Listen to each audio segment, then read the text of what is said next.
जादुई घंटी। ये कहानी बादलपुर नाम के एक छोटे से गांव में रहने वाले राहुल की है। राहुल एक ईमानदार मोची था। वो रात दिन लोगों के जूते साफ करके ठीक किया करता था, जिससे उसका घर चलता था और बचे पैसे से वो अपनी बहन सीमा की कॉलेज की फीस जमा कराया करता था। राहुल के माता पिता के जाने के बाद घर की सारी जिम्मेदारी अब उस पे आ गई थी। राहुल हर दिन की तरह अपना सामान लेकर बड़े से पेड़ के नीचे बैठ जाता और ईमानदारी से सभी के जूते साफ करता व सभी की मदद करता। एक दिन वहां से एक वृद्ध महिला सड़क पार करके आ रही थी। जैसे ही वो महिला राहुल के करीब पहुंची, वैसे ही वो बेहोश हो गई। राहुल घबरा कर चिल्लाने लगा और उस महिला की मदद करने चला गया। अम्मा उठिए, क्या हुआ? आप ठीक हैं? उठिए। राहुल ने तुरंत अपनी थैली से पानी की बोतल निकालकर महिला पर पानी छिड़का, पर महिला को होश नहीं आया। तब तुरंत राहुल उस महिला को नजदीक के अस्पताल में ले गया और वहाँ डॉक्टर को सारी बात बताने लगा।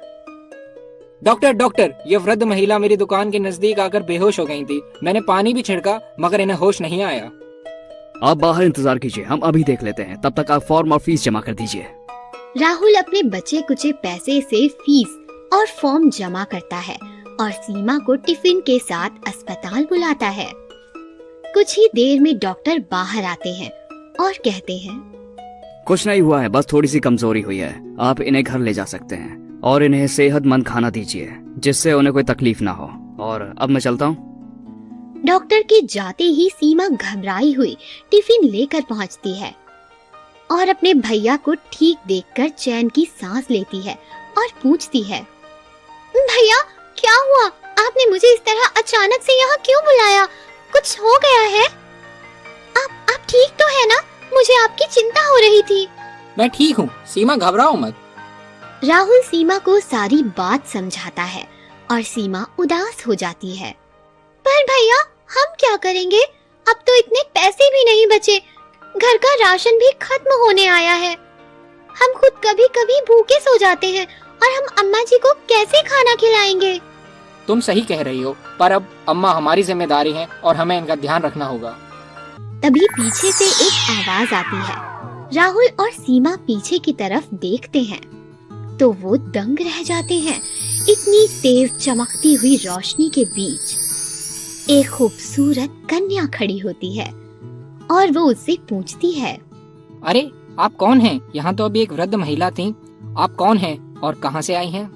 मैं एक देवी हूँ और मैं तुम्हारी सच्चाई और अच्छाई को परख रही थी और मैं तुम्हारी इस ईमानदारी से बहुत प्रसन्न हुई हूँ और मैं तुम्हें कुछ देना चाहती हूँ। देवी हवा में अपना हाथ घुमाती है। तभी एक चमकती हुई घंटी उनके हाथ में प्रकट हो जाती है। अरे यह तो घंटी है, भला इसका मैं क्या करूँगा?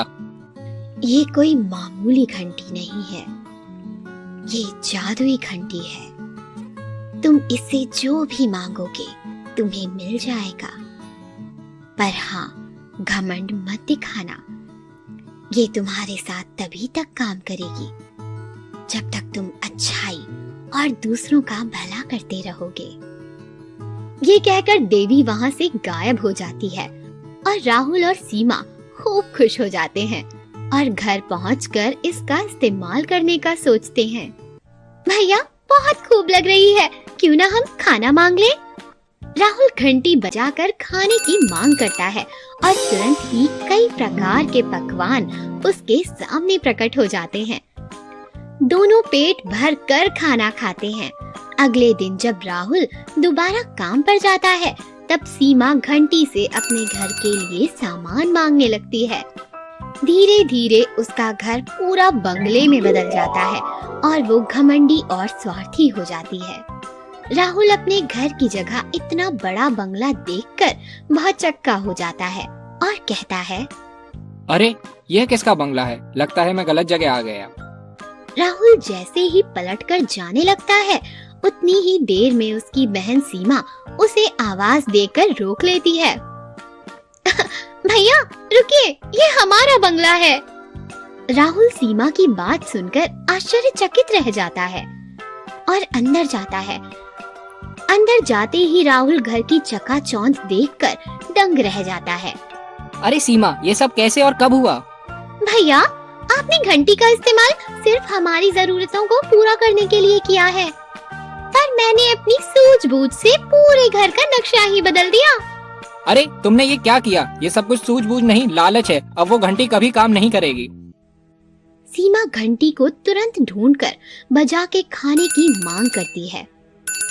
तुरंत तेज हवाएं चलने लगती हैं और बंगला और बाकी सारी चीजें पहले जैसी हो जाती हैं।